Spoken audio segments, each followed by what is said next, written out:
अस्सलाम वालेकुम, मेरा नाम डॉक्टर मैर है और आज हम जिस बारे में बात करने वाले हैं वो एक बहुत ही ज़्यादा एक आम यूँ समझिए कि एक आम सी बीमारी बनती जा रही है। और इसके बारे में लोगों को इतना ज़्यादा इल्म भी नहीं है। और ये एक ऐसी बीमारी है जिसकी वजह से तकरीबन यूँ समझेंगे हर घर के अंदर कोई ना कोई एक बुज़ुर्ग ऐसा होता है जिसको ये बीमारी होती है। ठीक है, आज हम बात करेंगे डिस्क हर्निएशन में या कमर के दर्द के बारे में जो कि फैलता है। ठीक है, तो स्टार्ट करते हैं।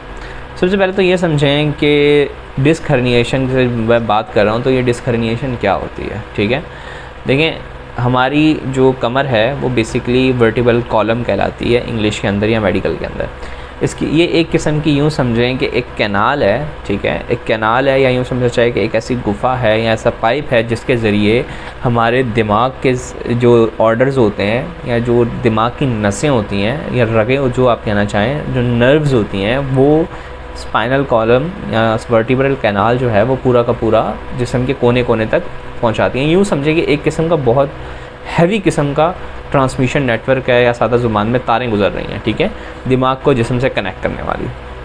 अब ये तारें एक वर्टिब्रल कॉलम यानी कि एक रीढ़ की हड्डी में मौजूद हैं। रीढ़ की हड्डी यूँ समझे अंदर से खोखली होती है और उसके अंदर छोटे छोटे सुराख होते हैं जिनके ज़रिए ये जो छोटी छोटी नसें होती हैं या नर्व्स होती हैं ये बाहर निकलती हैं और जिस्म के कोनों की तरफ फैलती हैं। ठीक है, अब होता क्या है, जो लोग ओल्ड एज होते हैं, ठीक है, जो लोग बुज़ुर्ग होते हैं या जिन लोगों की हड्डियाँ कमज़ोर होती हैं या जिनका किसी भी वजह से जो वर्टिब्रल पॉस्चर होता है यानी कि जो रीढ़ की हड्डी होती है या वो झुक जाती है या जिन लोगों की आप देखेंगे वो लोग कमर से झुके हुए होते हैं उनके अंदर, या वो लोग जो ज़्यादा वज़न उठाते हैं या वो लोग जिनके अंदर कैल्शियम की कमी है या हड्डियाँ कमज़ोर हैं या किसी वजह से चोट लगी है, उसकी वजह से क्या होता है कि जो ये पाइप होता है या जो कैनाल होती है इसमें छोटे छोटे सुराख होते हैं, जैसे वो रगें निकल रही होती हैं वो आपस में प्रेस हो जाते हैं। ठीक है, तो अब होता क्या है, ठीक है, जिसकी वजह से क्योंकि इसके दरमियान में यूँ समझेंगे छोटे जो वर्टिब्रल कैनाल है ये यूँ समझें छोटे छोटे हिस्सों से मिलकर बनी है जिसके दरमियान में एक कुशन रखा हुआ है, या यूँ समझेंगे जैसे सैंडविच होता है या बर्गर होता है, ऊपर नीचे कबाब बन लगा हुआ होता है, दरमियान में कबाब होता है। इसी तरह जो हमारी हड्डियाँ होती है वर्टिब्रल कैनाल ये छोटे छोटे हिस्सों से मिलकर बनती है जिसे हम वर्टिब्रा कहते हैं। ठीक है, और इसके दरमियान में एक छोटी सी डिस्क होती है, ठीक है, जो कि कुशिंग का काम कर रही होती है, यानी कि यूँ समझें कि वज़न को ऐसे बैलेंस कर रही होती है कि नसों पे ना आए।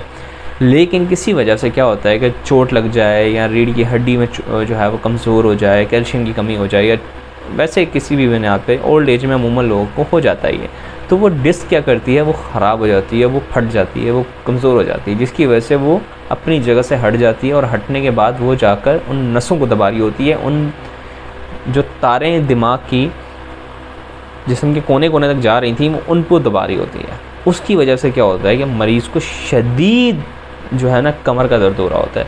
और एक कमर का दर्द, ठीक है, किसी जिस्म के किसी भी हिस्से में हो सकता है। गर्दन बहुत से लोगों को जो है वो गर्दन में होता है, अगर सर्वाइकल जो डिस्क है, ठीक है, जो कुशन है या सादा ज़ुबान में जो कि नरम एक किस्म का पैड रखा हुआ है जो कि शॉक्स को और वज़न को, चोट को बर्दाश्त करने के लिए होता है। अगर गर्दन का ख़राब होगा तो गर्दन के अंदर दर्द हो रहा होगा और ये दर्द फैल रहा होता है, यूँ जैसे यहाँ से स्टार्ट होगा और बाहर की तरफ फैलेगा। ठीक है, और ये बहुत शदीद किस्म का दर्द होता है और हर वक्त रहता ही है। और अगर आप ज़्यादा खड़े होते हैं तो ये मज़ीद बढ़ जाता है, वज़न उठाते हैं तो मज़ीद बढ़ जाता है। इसी तरह अगर कमर में होगा तो उसमें भी जो है वो कमर की तरफ होगा और आगे की तरफ बाजुओं की तरफ फैलेगा। ठीक है, अगर पीछे रीढ़ की हड्डी की तरफ होगा तो रीढ़ की हड्डी से फैलता हुआ बाहर की तरफ आएगा, टांगों की तरफ होगा तो फैल के टांगों की तरफ जाएगा। तो ये जो दर्द होता है बड़े शदीद किस्म का होता है और ये मजाक नहीं, काफ़ी मतलब मरीज़ों को महसूस हो रहा होता है कि बाकी कुछ हो रहा है। तो ठीक है, इसमें किया क्या जा सकता है। ठीक है, ट्रीटमेंट जो है ना इसका वो बहुत ही कॉम्प्लिकेटेड होता है और बहुत ही इंडिविजुअलाइज्ड किया जाता है, यानी सादा ज़ुबान में कि हर मरीज़ का अलग होता है। ठीक है, लेकिन फिर भी मैं आपको एक जनरल बता देता हूँ कि क्या किया जाता है, क्योंकि नसों में प्रेशर आ रहा होता है। ठीक है, तो आम जो पेन किलर्स होते हैं या आम जो दवाइयाँ होती हैं जिनसे दर्द कम किया जाता है वो इस पर अमूमन काम नहीं कर रही होती हैं, कभी करती हैं कभी नहीं करती हैं। ठीक है, तो इनके लिए स्पेशलाइज्ड किस्म की जो हम दवाइयाँ इस्तेमाल करते हैं। ठीक है, तो और अमूमन उनको असर करने में भी 3 से 3 दिन लग जाते हैं। ठीक है, और अब कुछ केसेस में तो मैंने देखा है कि मरीज़ों को जिनको मैंने दिया था उनके 1 हफ़्ते के बाद उनको जाकर जो है वो पेन का कम होने का असर देखना स्टार्ट हुआ है। ठीक है, तो इसमें जो इलाज होता है वो कुछ यूँ समझें कि सादा ज़ुबान में मैं आपको समझाता हूँ, डिवाइड किया जाता है। ठीक है, कुछ लोगों की सर्जरी से इलाज किया जाता है, कुछ लोगों को दवाइयों पे इलाज किया जाता है, ठीक है।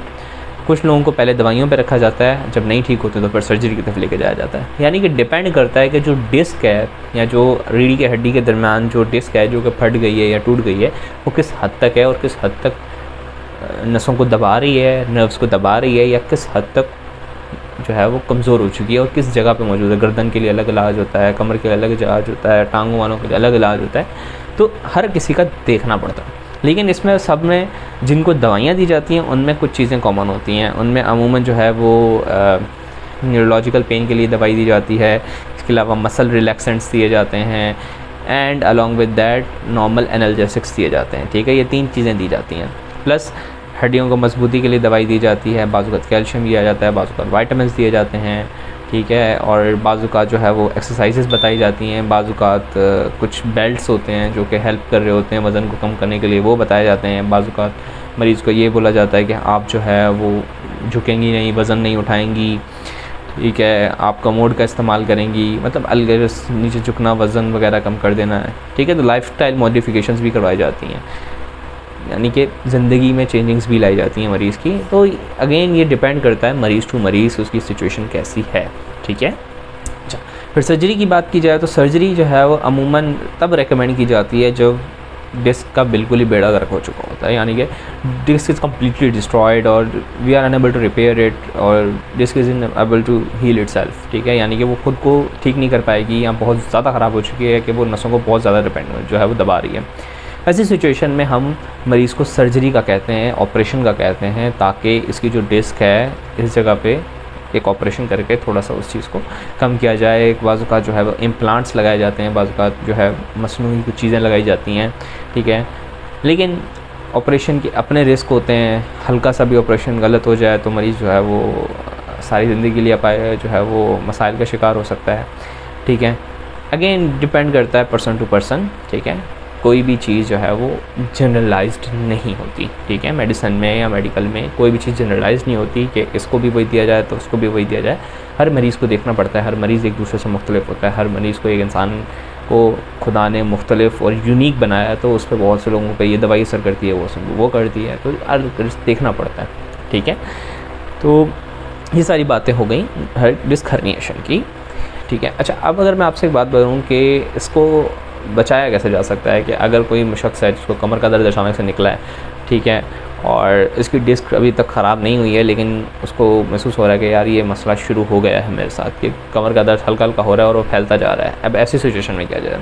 ऐसी सिचुएशन में आपने जो है वो कुछ चीज़ें करनी है, ठीक है। सबसे पहली चीज़ आपने करनी है कि आपने वज़न उठाना कम्प्लीटली बंद कर देना है। ज़्यादा झुकना नहीं है, ज़्यादा टाइम खड़े नहीं रहना, खड़े रहो तो थोड़े टाइम के लिए ब्रेक लो, ये सारी चीज़ें करें, ठीक है। फिर आपने दूध का इस्तेमाल बहुत ज़्यादा करना, इस्तेमाल का शुरू कर देना है। आप धूप में ज़्यादा रहेंगे ताकि सन बाथ जो होता है बेसिकली वाइटामिन के लिए वो बहुत ज़रूरी होता है, ठीक है। और अगर वो नहीं ले पा रहे तो आप विटामिन डी का जो है वो इंजेक्शंस जो है वो बाज़ वक़्त वो लगवा सकते हैं। तो अगर आप अपना विटामिन डी का लेवल आप चेक करवाएं, अगर वो कम है तो आप विटामिन डी का लेवल पूरा करवा सकते हैं, ये चीज़ें कर सकते हैं, ठीक है। तो ये कुछ चीज़ें जो आप कर सकते हैं। प्लस जो है ना, सबसे जो मोस्ट इम्पॉर्टेंट चीज़ है वो है रेस्ट, ठीक है। रेस्ट कीजिए एंड जो भी चोट लगी है उसको हील होने का टाइम दें, ठीक है। अगर नहीं ठीक होता तो फिर जो भी करीबी आपका डॉक्टर अवेलेबल होगा आप उससे रब्ता कर सकते हैं। सो दैट्स ऑल, ठीक है। तो that's all, this is doctor Umair signing off and अल्लाह हाफ़िज़।